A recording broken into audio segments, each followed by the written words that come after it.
Welcome to episode 8 of Church After Hours. This is your man Diallo with my brothers Curtis, Kareem, and Barry Bonds. Y'all see we got Bonds back in the building for another one. But like we always, exactly, like we do about this time, we always give y'all a quick recap of our most recent episode, which was episode 7 with our good brother Ant Trill, who you guys will be seeing back real soon. His episode was Fuchsia Pink Convertible. Kurt, what's the word, man? What the people saying about episode 7, man? I think a lot of people, was enjoying the stories. It was definitely a good one, talking about, those videos we was making, like we was, BET or, the MTV rap videos. So, another trip down memory lane, baby. Absolutely. Now, Bonds, it's been a couple episodes since we had you on, man. What have you thought about the episodes, since we've had you on, man? What's the word? What's going on in NY? What the people saying, man? Well, I mean, it's great feedback, I mean, it's good to be able to see all my people, my day ones, giving these memories and everything.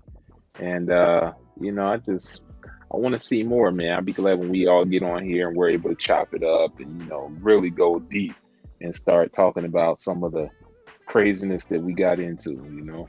Absolutely. Now this week, since we got Bonds back, we don't have to, go over the formalities, talking about how the crew origin stories and those different types of things. So we're gonna flip it up a little bit. On the last episode with Ant, we discovered something that I don't think any of us ever really talked about extensively, because it totally, flipped my mind. How 1995 was a year of transition for us as a crew and us as brothers, because we had a lot of movement. As we said the last episode, Ant moved to Milwaukee. Barry and I went to Wright State. Kurt ended up making his transition over to Princeton. Him and my brother, wasn't able to, link up as much as they did because they wasn't together in school every day. I'm gonna come to you first, Kurt. Like, I want to dig deeper into 1995 and what that year meant to all of us collectively and what it meant to you individually as well. Because, like I said, we discovered last episode, it was a separation and it was a split, and we survived that split. For me, I had a taste of summer track for the first time, and it was with Lane 4. Thank God for the brothers that created Lane 4. Ty Overson. Mr. Spurlock. Yes, I remember Mr. Spurlock. Mr. Odom.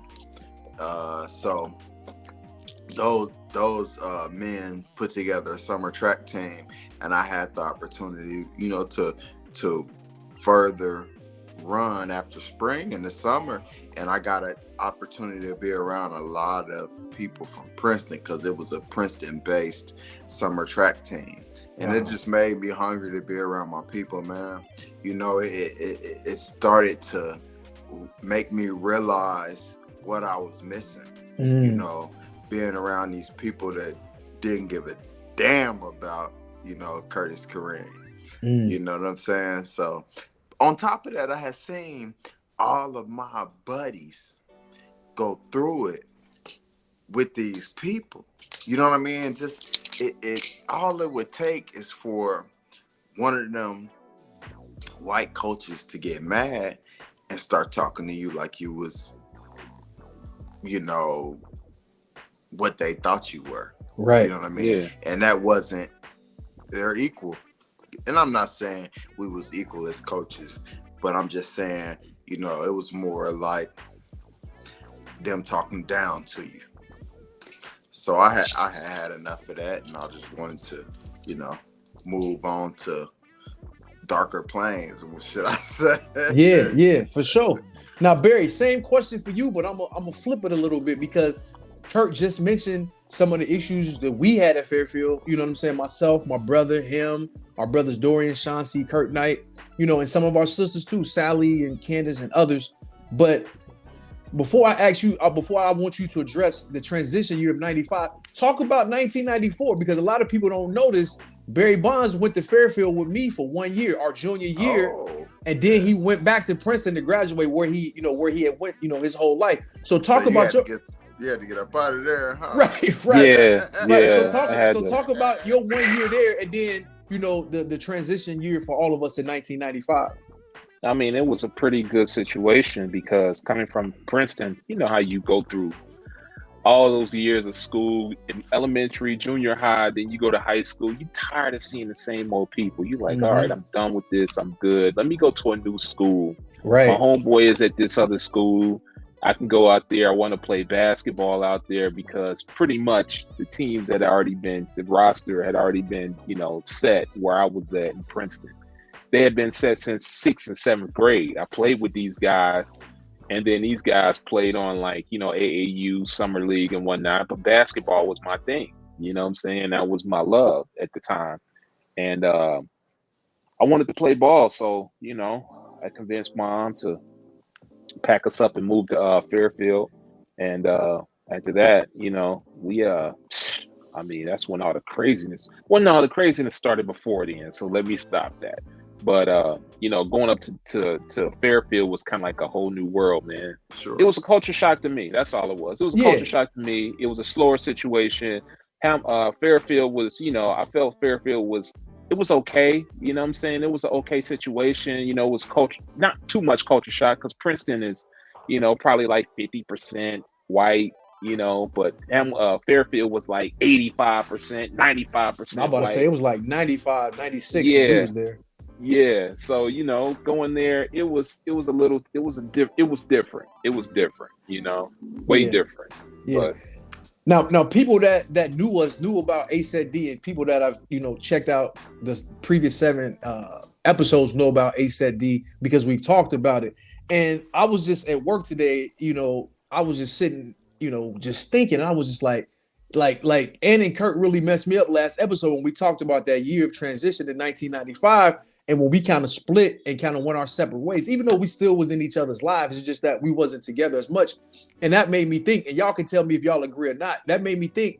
I think I still don't know. Maybe somebody will come on here, my brother, Roger, or somebody will tell us, but I still don't remember how we decided to start ASET-D. But it just making me think, like, I feel like we started it based off of missing each other. You know what I'm saying? Like, it was a way for us to kind of reconnect.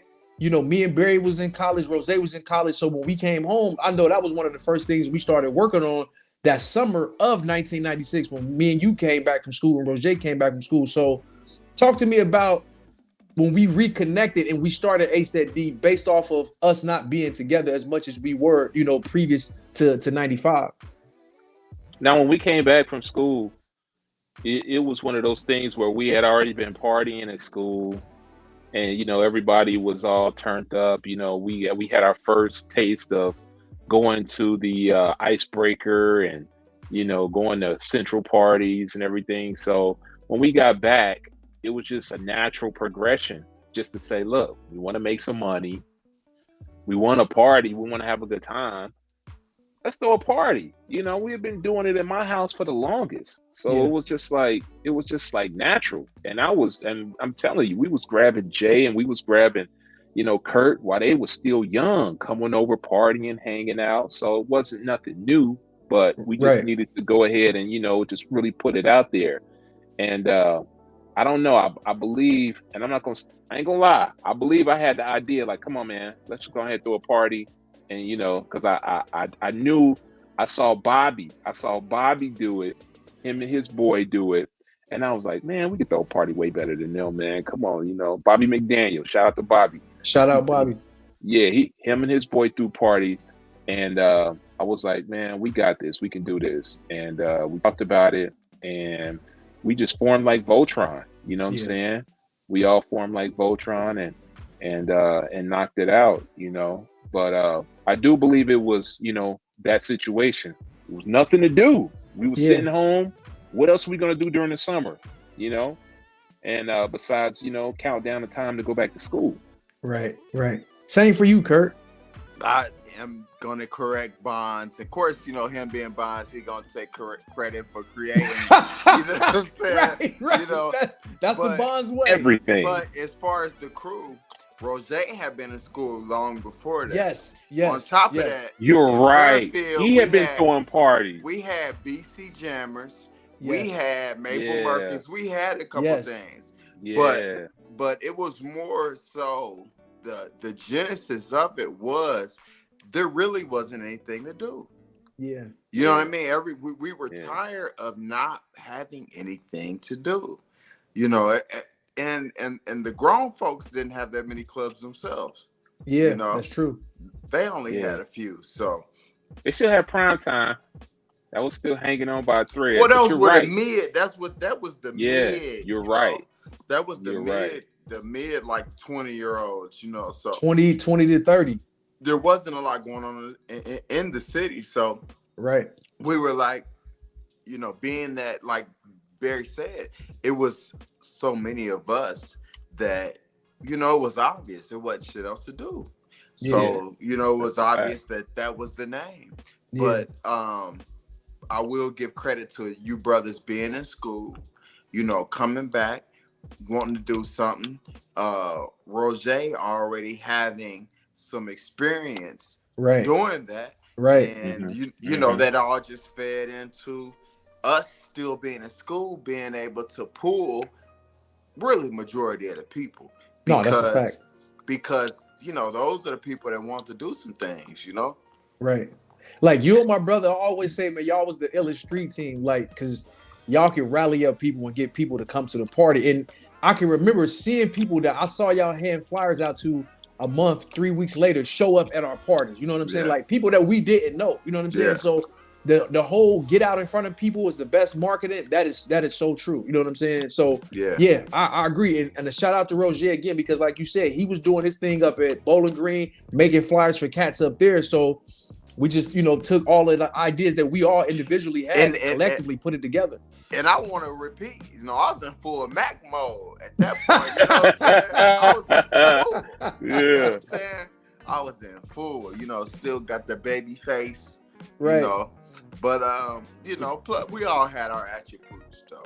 Oh, for sure. We all brought something to the crew that made it solid. Like my man said, we formed like Voltron. Absolutely. Absolutely. So let's take a quick pause for the calls. I got a crew fun story I'm going to tell because I think it's going to break up the monotony and just bring some laughter. And then I know Bondz got a holy hustle. I know everybody see him back. They ready to see what Bonds' holy hustle is tonight because the first one was a major success. So the year was 1994 and it was the summertime. We're getting ready for our Hope of the World concert in 1994. And we had a rehearsal on a Friday night. And my then girlfriend at the time, who remained nameless, because some people might not want their names out here, but everybody know who I'm talking about that was around us. The people that don't know, you don't need to know her name. So after rehearsal, her mom was like, look, man, y'all can come back over to my crib and just chill out. You know what I'm saying? To hang out. And that's kind of like what we did all the time. Either it was somebody's crib, my crib, Barry crib, Kurt crib, whoever. So we was like, all right, cool. So we go back to her crib, we chilling. I think we had some beat-ups. That was like our favorite meal back then. I thought you was about to say some beers.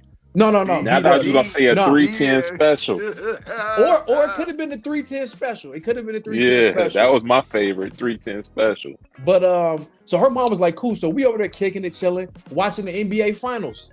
It is the Michael Jordan is retired at this point. So it's Houston versus the Knicks in the Garden. So we sitting there watching the game, having a good time, everybody enjoying each other's company. And all of a sudden, it's a news flash that comes across the ticker. They stopped the game. I'm like, it must be a war about to be going on. They stopped an NBA finals. That's when the NBA was on NBC. And it says O.J. Simpson and friend Al Collins are in the white Bronco running from the police. So we sitting here, just got out of choir rehearsal, kicking it, watching the NBA finals. And I'll never forget, like, that is a historic moment in American history. And we was all together watching it, you know what I'm saying? And then fast forward to, I think it was like a year some change later, I was in college at Wright State, and me and Barry was sitting in the freaking lobby when the verdict came down, and all the black kids in Hamilton Hall was going crazy when OJ got off. So it just made me, it just showed me like how fast life can go, and how things change so quickly, man. But I always remember that y'all were where when they gave you the verdict?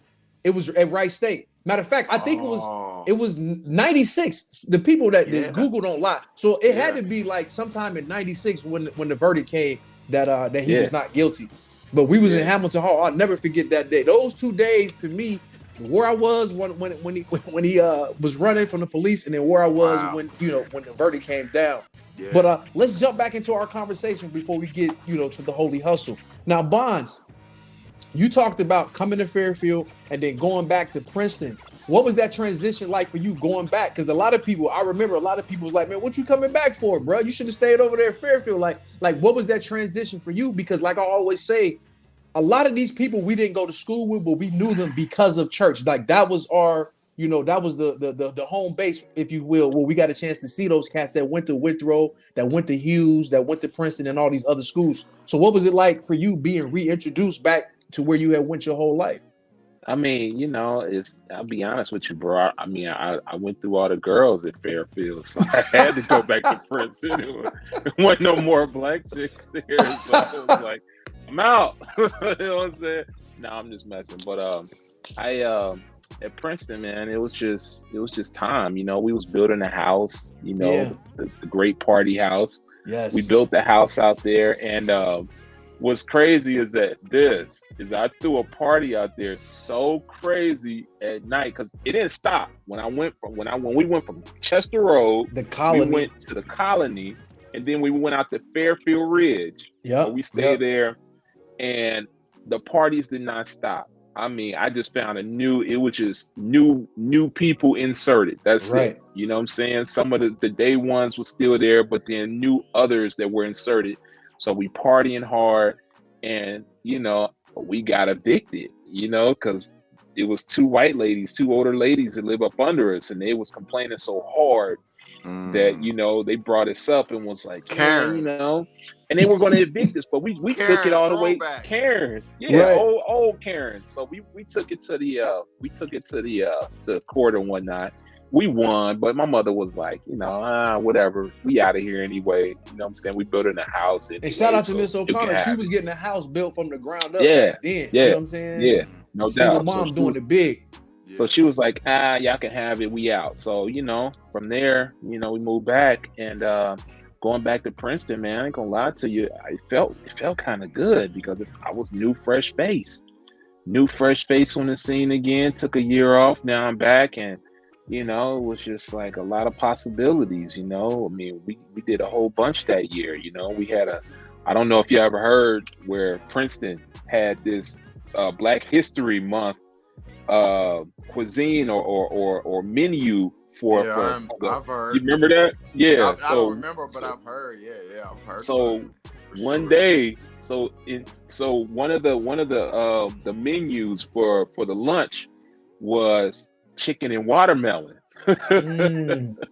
So we all was like, nah, we not having it. We're about to protest. So we protest, and they had me on the news and whatnot on Channel 9. I'm out there on my Martin Luther King, Malcolm X dish, and we out there, sitting. We had a little sit-in. I'm leading the sit-in and whatnot. So, it was just it was a year full of. It was fun. I'm not gonna lie, it was fun. It was a little too fun. You know what I'm saying? Because it really didn't end the way I expected it to, but it was way fun. That's a holy hustle story or Saint and Sinner story for your ass. You know what I'm saying? But I don't know, man. It was a really good time. Going back to Princeton. I really didn't socialize with all of them before, just because I had everybody I needed at the church. But when I got back, it was just people hadn't seen me out, so it was B, what's good, so. And that's the point that I was trying to really drive home. Like, even though, like I said, we went to school together, especially the Fairfield crew, but it's like our best times was when we was together at church. Like you said, when we could insert those other people, like shout out to our brother down in Texas, Javon, you know what I'm saying? Yeah. When we would go and hang out with him. But it's like that was the command post where everything went down. Like everything of any importance in my high school, besides some moments that I had with some genuine friends from Fairfield. But the majority of the memorable moments was with y'all and our crew that was at church. You know what I'm saying? And I think that's what makes Church After Hours so dope. So people can learn and hear these stories and realize that even though church may be looked at as corny, especially, in the 90s when there was so much going on, like we still had an opportunity to enjoy each other and have fun. And, our meeting place just happened to be church. You know what I'm saying? I'll tell you this. I tell you this, though, is that while I was at Fairfield, I'm not gonna lie to you, I kind of ventured out of the realm, kind of out of the realm, because it was a time in that where I was meeting new people from Fairfield, and even me and you weren't hanging like that. You know what I'm Right. saying? As Right. close as like that. Even though it was like, it was already a brotherhood there. It was like, that's my brother. But it was just like I was hanging out with other people like Noel and Eric and, some of those other dudes, Sheldon, and, some of those other cats. And well, I remember a time, where it was kind of like when you leave a situation like Princeton and then you come to like an all-white school and you the black dude from the city, You the they new looking guy, at yeah. you like, they looking at you like you the Don Dada, like, Yeah. oh my God, this guy's from Lincoln Heights. Oh my Yeah, God, that's he true. must be able to whoop ass. He could do anything. So pretty much that like got to my head, and I remember one time I went to a party out there, and it was me, Noel, and a couple other guys. Me, Noel, Eric, Sheldon, and somebody else. It was somebody else. Noel had like this little Jeep or whatever, and we rolling out there, and I can't remember where I got this. It was a toy Uzi. It was not even a toy Uzi, but it was a Uzi gun. It was a gun, but it was like, it shot pellets. It didn't shoot bullets, but it shot pellets. So I got it on me, and we're going out there to this party out there in like Fairfield Ridge, like tucked deep out there, almost on the borderline of Hamilton. So we out there and whatnot, we rolling. And of course, me, I'm kind of like I don't know, I guess I'm kind of like leading this whole little crew or whatever, this whole rainbow coalition of dudes and whatnot. So we get out there to this party. We get out there to this party, right? Oh my God.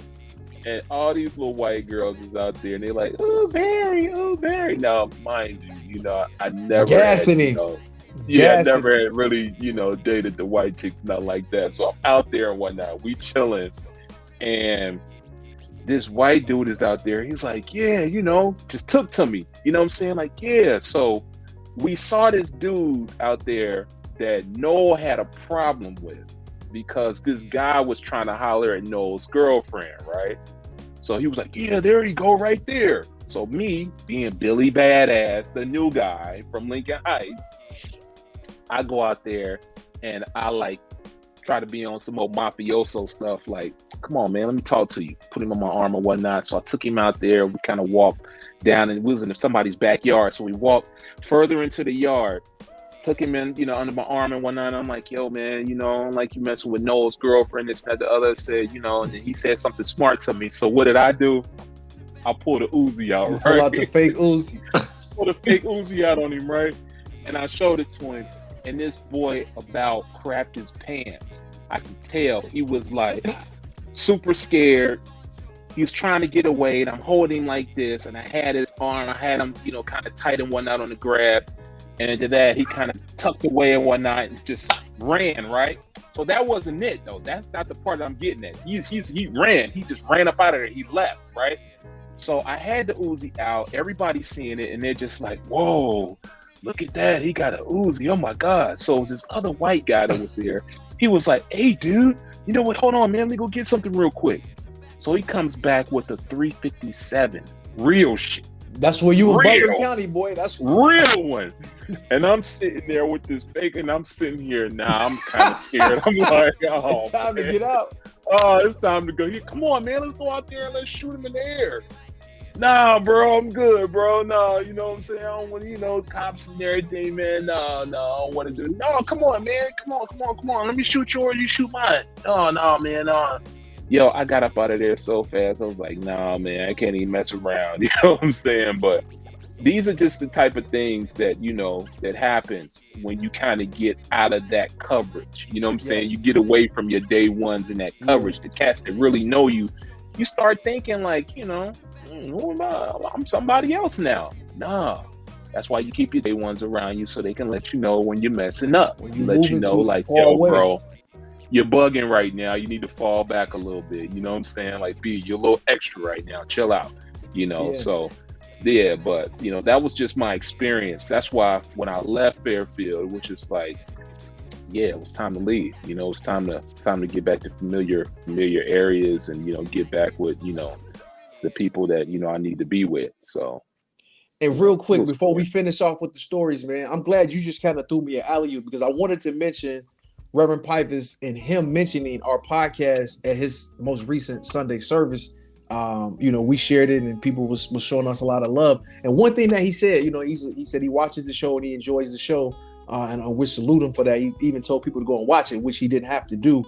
But he talked about how we was young men, mischievous at times, doing things that we probably shouldn't have been doing. But the fact that all of us had each other and had a relationship with God, we never really strayed away too much. And I'm glad Barry told that story because that was a story that none of us was involved. I heard about the story, but I never knew the logistics of the story because no disrespect to those guys, but I really didn't rock with none of them dudes like that before he got there or after he left. You know what I'm saying? Yeah. So it goes to show you sometimes, like you said, you can be the new guy getting attention and all attention ain't good attention. You know what I mean? So I was glad you shared that because it could be a lesson in that, letting people know like, man, sometimes we can be in some situations that's not good. Because if I would have been, I'm like, look, bro, you from Lincoln Heights. We going out here in Trump country before it was actually called Trump country. Like these boys got the real deal out there. And if they see you with a fake gun, it could be real crucial. So I'm glad you told that story to show, like, even though we was young and doing some wild things, like we always got pulled back, you know what I'm saying, to get back on track. But Kirk, man, hold on, let me say this. Yeah. Why ain't Red Pipers give me a shout out though? Red, what's good with that, bro? Never, man. Y'all, never. Hey, we'll talk when I get to Cincinnati. We got something special coming up with Reverend Pipers. You can ask him. You can ask him in person. But go ahead, Kurt. I think the reason I'm gonna say that for Barry. I think the reason he didn't is because consistently it's been D and myself. But originally, with the idea, it wasn't. Right. Don't shoot him no bell, bro. Don't shoot him no bell. Well, no, that's real. Well, when the rubber met the road, we was the ones that was ready to go. Everybody else was up on different things, and that's for many reasons. Right, everybody has other things going on in their life and in their household. So we were the ones that were available, I would say. Right. Absolutely. You know what I mean? Nah, it ain't that deep. It ain't that deep, bro. It's all good. You know what I'm saying? I'm just messing with Red for real. Me and Red. I'm not talking about just you. I'm talking about with everybody that and Jay as well. Right. You know what I mean? So our brothers also, we all came up with this. We didn't plan for it to be just me and D, but those are the two that's just been on it just because of our availability, I believe. Right. But, absolutely. But I think that's why he, said that. And saying that, man, that was an experience that could have went either way, Barry. Yeah. Like I'm glad that the Most High God, was on top of the situation, right? Because I've been in situations out there that same thing could have turned out either way, and I'm glad I was able to get up out of there. And fast forward to now.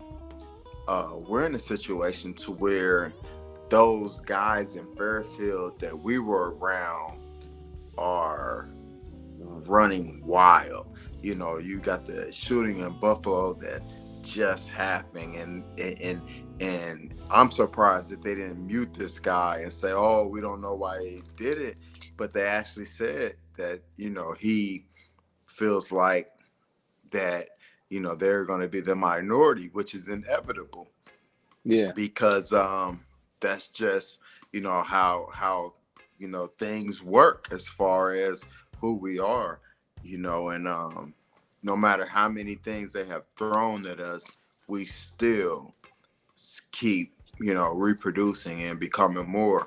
And just we've been blessed in a number of ways, just like when Piper said, anytime the enemy, came at us, the Lord was able to keep us. Mm-hmm. And that's a blessing, man. I just want to thank, the Most High God once again for this podcast, for this commentary, for our brotherhood. Absolutely.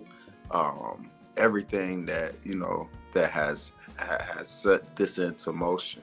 Absolutely. And once again, you know, there's gonna be more that we're about to go into. Yes. And my Yeah, brother just yeah. threw me an alley-oop. So before I come to you, Brian, I know everybody's waiting for Holy Hustle, but both of y'all just threw me an alley-oop. Barry threw me one earlier, and Kurt just threw me one real quick. Two things. I Well, want to dunk say it, this. damn, bruh. Yeah, I got to dunk it. First, talking about the Buffalo situation, one of our faithful listeners, my good brother, my good friend, his son's been playing baseball for myself and Coach Dre for the last 5-6 years. Peter Green, one of the ladies that was killed in that shooting was a lady that, helped raise, a lot of people in the community that he lived in Buffalo. His parents go to that grocery store. It's right down the street from their house. So shout out to him and his family. She was like an elder in their community that always looked out for people. He'd been knowing her his whole life since he was a little kid. So, my brother's been struggling a little bit. So I just want to send nothing but love and blessings and just good energy to him and his family and everybody in Buffalo. And then second, my brother talked about, genetic annihilation. And that's why I thank people like the late great Dr. Francis Quest Welsi. If you want to really learn about what's going on, this is what's going on. Genetic annihilation. The ISIS papers breaks all of this stuff that's going on now. And I gotta slide this little nugget in here. I hate to get political, but I gotta go where my spirit is leading me.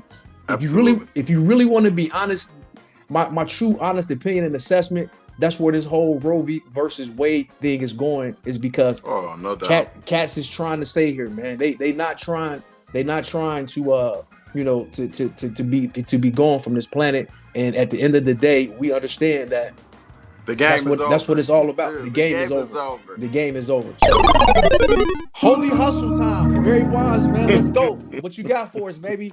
That was that's what got the podcast jumping, your Holy Hustle story. So the people ready for the second one, man. All right, Holy Hustle story, man. Holy Hustle. Let's see. We're at 1995. Ooh, okay. Graduation year. Yeah, graduation year, right? So, we got a homie. He's a homie. I'm not gonna put him out there just yet. You know what I'm saying? But we got a homie that's out here, and a homeboy, he was like hanging out with us. I mean, he was down with us. You know what I'm saying? So, I hung out with him and everything. Outside of church. The after hours part, and during church, he was, a little youth pastor, you know what I'm saying? He walked around with his Bible and everything, and he was out here, telling people, you shouldn't be doing that. You shouldn't be doing that. Come on, sister, I'm gonna pray for you. You shouldn't be doing that. It So always took me a minute before I realized who he's talking about, but go ahead. So I'm like, all right. I still don't know who he's talking about, but I'm keep interested. going. Hold on.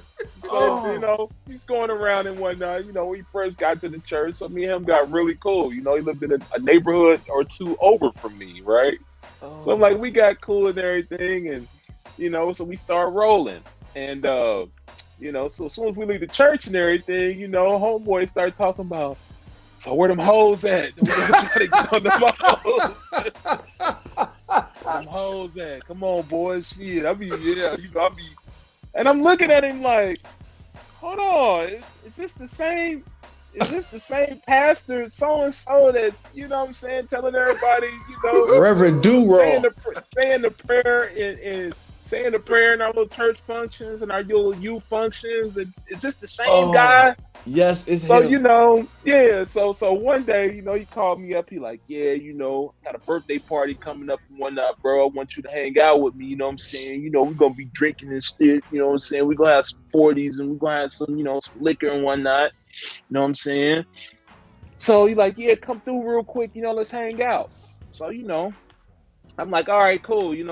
Jump in the little brown Hornet. Any of y'all know me back in the day? I had the Toyota Celica brown Hornet. Yes. Yeah. I drove that brown Hornet in New York City. Yeah. New York City with the stick shit. So that's the joint. So I roll over there and whatnot. I roll up on homeboy. Homeboy is sitting there reading the Bible, smoking a joint. I'm like, oh my God. I'm saying, what are we doing, man? What are we doing? Oh, Come on, bro. Let's go get on some hoes. Oh man, I'm just sitting here looking at him like, how does this work? You know what I'm saying?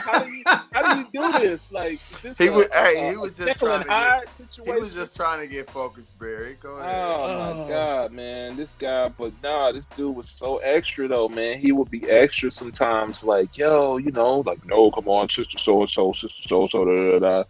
And after that, it would be he like, yeah, was. about to get on these hoes, about to do this, about to do that. And it was just jogging my brain because I couldn't understand how he would just go from back and forth to, from saint to center, saint to center, saint to center, you know what I'm saying? I mean, it was confusing. It was confusing. But when I pulled up on him and he was sitting there puffing on the weed and he had the Reading the Bible in word. this, oh my God, I said, what is this, God? What are we doing Right. here? You know what I'm saying? So, So this was oh the man. Sinners and Saints / Holy Hustle together. Oh You know yeah, what I'm saying? Like, yeah, oh definitely, man. Well, we definitely, have come to the definitely. end, man. Hopefully, y'all enjoyed this episode. Shout out to my brothers. I'm just excited so you guys can see where we're going and what's to come next. It's gonna be awesome. We got some great things coming, some great guests coming. We can't share just yet, but man, anything y'all brothers want to say in closing before we get up out of here? Man, I just want to say that I'm thankful for all my brothers that not only I watched them grow, but helped me grow. You Right. know, because Pifus and Mike Chapman Yeah. and Troy Marie, they can only do so much. Right. You know what I mean? Because there was an after hours part to our life. There's an after hours part to everybody's life. Right. You know what I mean? That's So real. you have to carry your spirituality and your discipline over into your everyday life. It's not just church. It's not just having a parking spot and a seat you sit in every Sunday in the pew and we get mad when people sit in your seat. You know what I mean? Yeah. Right. Yeah. No, it's funny. Yeah. Man. No, Yeah. that's real. It No, happens- somebody, it happens- you'll it get happens checked. in every You will church. get checked. It happens Yeah, in you'll every get checked. church. Yeah. Anything in closing, Bondz? And it's funny you said that because I remember when Reverend Pipers took all the parking signs down because it was like this deacon park here, the pastor, he took Yeah. all that down. Everybody got mad, man. But I was just be like, that makes so much sense. Y'all ain't no better than the average person that's coming up in here, man. Knock it off, man. But I ain't gonna go on my rant. But go ahead, Barry. Anything in closing? I know. Knock I it remember off. that. I Knock remember it that. off. I remember that from way back on Bird Street when, somebody would actually come up. If they came to church late, they would come up, tap you on your shoulder. Excuse me, you're in our seat, please. You're in our seat. And you would have to get up. You know what I'm saying? So, yeah. But, I mean, this episode here, man, I think the great takeaway is, never, like, if you go too far, if you go outside the boundary of the protection of God, you know what I'm saying? He'll find a way to grab you. You know what I'm saying? It may be a way that, you never thought of or around some people that, you're unfamiliar with. But, in this situation, like that situation I was in could have got really bad. I mean, that young man that, I pulled that Uzi out on, he could have went and got the cops and came back and I would have been, in jail somewhere. I would have been locked up or whatever. Or he could have been the one with the 357 that was real. He could, you know what I'm saying? he could have told homeboy with the 350, like, you know what, man, blast him, please. And that could have been real bad for me because I was around some people that didn't have the cover and the protection that I needed. They weren't the ones that could have told me, like, bro, you're bugging, chill out. Right. So Right. I just feel like wherever you go, you're always going to have, those ones, you should have those ones that are going to tell you, when you're tripping, when you're going too far, Right. But other than that, man, I got some more Holy Hustle stories. And I We was know. being a little timid and holding back. But I think in the next episodes, I'm going to have to start unleashing a few. So it's going to be some people out here that's going to be looking kind of nervous. But yeah, we about to get into some real deal because I've been waiting my turn. real deal Holyfield. Hey, Yeah, real deal. Hey, what did Hustle. mom say 2 weeks ago, Kurt? She never know what he gonna say. He can be off the grill. You know what I'm saying? Yeah. Real. I can't protect some of you no more. You know what I'm saying? Yeah. Can't protect some of you no more, man. I'll probably keep your name out of it, but yeah, stay tuned. I got a Holy Elsa story that's it's All gonna right, get Hey, there. bet. and if you don't want to hear these stories and you think you might be implicated, we're gonna start a GoFundMe for you leather cats.